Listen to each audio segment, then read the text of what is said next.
একাধিক ইতিহাসের সাক্ষী এই বালুরঘাট লোকসভা কেন্দ্র।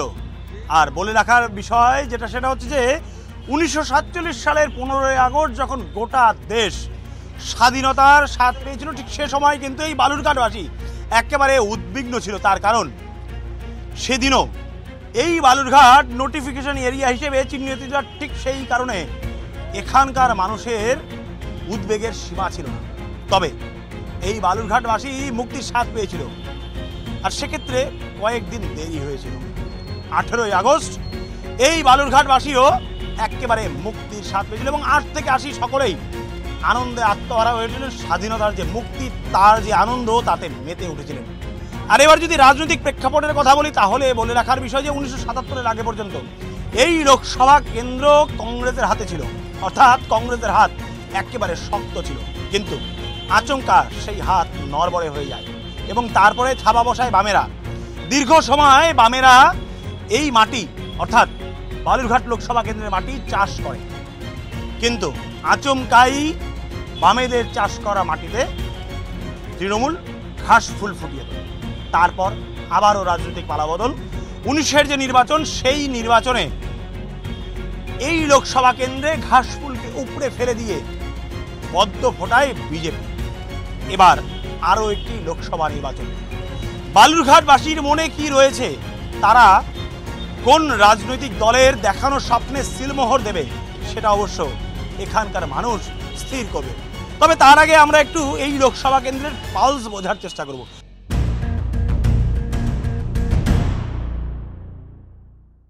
কি মনে করছেন, আপনার পর্যবেক্ষণ কি হয়েছে, কার পালে বেশি হাওয়া লেগেছে? সমস্ত পলিটিক্যাল দল শান্তিপূর্ণভাবে এবং সুস্থভাবে যেন আমাদের এখানটা ভোট পরিচালনা করে এবং সামনে দিনে যারা উন্নয়নের প্রকৃত কাজ করবে তাদের পাশে আমাদের বালুরঘাটবাসী আছে, আমি সহ প্রত্যেকটা বালুরঘাটবাসী তাদেরকে সাপোর্ট করবে। যে দলই আসুক তারা যেন উন্নয়নের কাজ করে, আমাদের প্রতিনিধিত্ব করে, কেন্দ্রে গিয়ে আমাদের এলাকার উন্নয়নের কাজ করে, এই আশা রাখছি একজন বালুরঘাটবাসী হিসাবে। প্রতিশ্রুতি থাকে যে সেই প্রতিশ্রুতি তাদেরকে পুরোপুরি করাটাই হচ্ছে তাদের কর্তব্য, কিন্তু আমরা দেখতে পাই যে সব প্রতিশ্রুতি সব দল কিন্তু রাখতে পারে না। যে কোনো রাজনৈতিক দলের কাছে অনুরোধ রাখবো যে আপনারা যে প্রতিশ্রুতিটা দেবেন সেটা যেন পূর্ণ করেন। যে যখন আসছে বলে এই কাজ করব, ও কাজ করব, কিন্তু তারপরেই দেখা যাচ্ছে পাওয়া যায় না। যে আসবে শান্তিপূর্ণভাবে ভোট হোক, কাজ করুক, আমরা তাদের উন্নয়ন হোক, উন্নয়ন শান্তভাবে ভোটটা হয়, সবাই যেন আমরা সুষ্ঠুভাবে ভোটটা দিতে পারি, এইটাই আমাদের কাম্য। এবং প্রতিশ্রুতিগুলোর সেই প্রতিফলন যেন হয়। উপরে উন্নয়নের উপরে আমরা হচ্ছে সমস্তটাই আমরা হচ্ছে করি, ভোটটা দিই।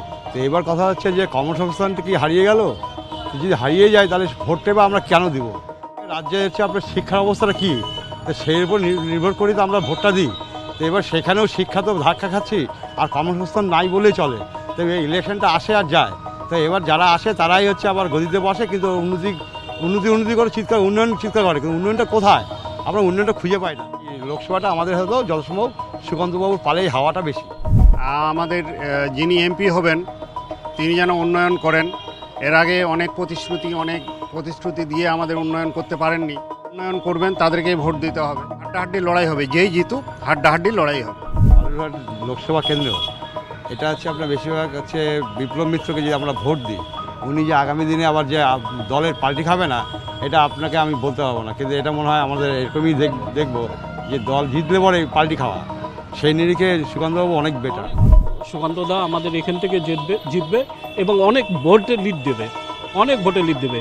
সুকান্তদা রেল লাইনের যে উন্নয়ন করেছে এবং রেলের যা উন্নয়ন করেছে বালুরঘাট, তাতে সবাই খুশি, সবাই খুশি। টক্কর কোনো কিছুই হবে না, কোনো টক্করই হবে না, এমনিভাবে জিতে হবে, এমনিভাবে বাড়িয়ে যাবে। উন্নয়ন হওয়াটাই তো সবাই চায় না। আমি যে লড়াইটা চাই সেই লড়াইটা খুব শান্তিপূর্ণ লড়াই, ভোটের বাক্সে হোক।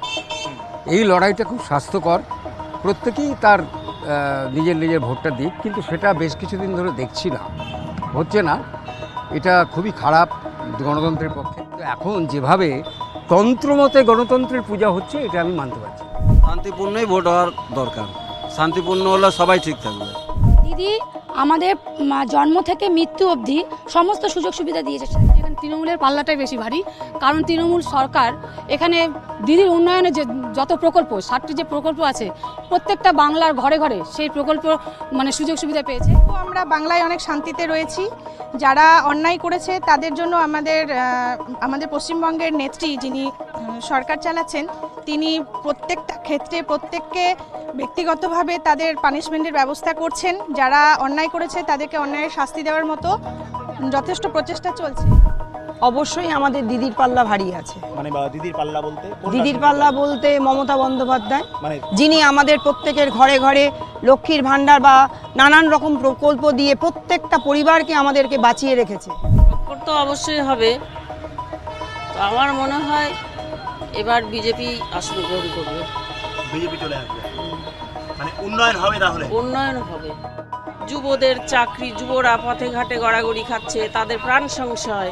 একটা প্রশ্ন করি যদি আপনাকে, সেটা হচ্ছে লক্ষ্মীর ভাণ্ডার, এটা কতটা? লক্ষ্মীর ভাণ্ডার দিয়ে মন ভোলানো যায় না, কারণ আমাদের 1000 টাকা দিয়ে আমাদের 4 দিনের সংসারে খরচ হয় না। লক্ষ্মীর ভাণ্ডার দিয়ে আমরা কি করব? আমরা চাই আমাদের নিত্য প্রয়োজনীয় জিনিসের দাম কমুক বা আমরা ব্যবসা বাণিজ্যে উন্নতি করতে পারি। যুব যারা আছে তাদের কর্ম সংস্থা হোক বা তারা চাকরিজীবী হোক, যাদের শিক্ষাগত যোগ্যতা আছে তারা কোনো জায়গায় প্রতিষ্ঠিত হোক, এটাই আমরা চাই। এর চেয়ে বেশি আমরা কিছু আর চাই না। আমরা চাই স্বচ্ছভাবে জীবিকা নির্বাহ করতে পারি, আমাদের দেশের উন্নয়ন হোক, এটুকুই চাই। আর কি চাই? 1000 টাকা চাই না। 1000 টাকা দিয়ে আমাদের কিছু হয় না। এই বালুরঘাটবাসী উন্নয়ন চায়। এই বালুরঘাটবাসী চায় যে প্রতিশ্রুতি বিভিন্ন রাজনৈতিক দলগুলি দেবে, সেই প্রতিশ্রুতি যাতে নির্বাচন পরবর্তীকালে সেই প্রতিশ্রুতি পূরণ করা হয়। এবং সর্বোপরি এই লোকসভা কেন্দ্র কেন, গোটা দেশ জুড়ে যে লোকসভা নির্বাচন হবে সেই নির্বাচন যেন শান্তিপূর্ণভাবে হয়। সেক্ষেত্রে বলে রাখা বাহুল্য, অন্তপক্ষে এই লোকসভা কেন্দ্রে যে পাবলিক পালস তা আমরা বোঝার চেষ্টা করলাম, সাধারণ মানুষের মনের কথা জানার চেষ্টা করলাম।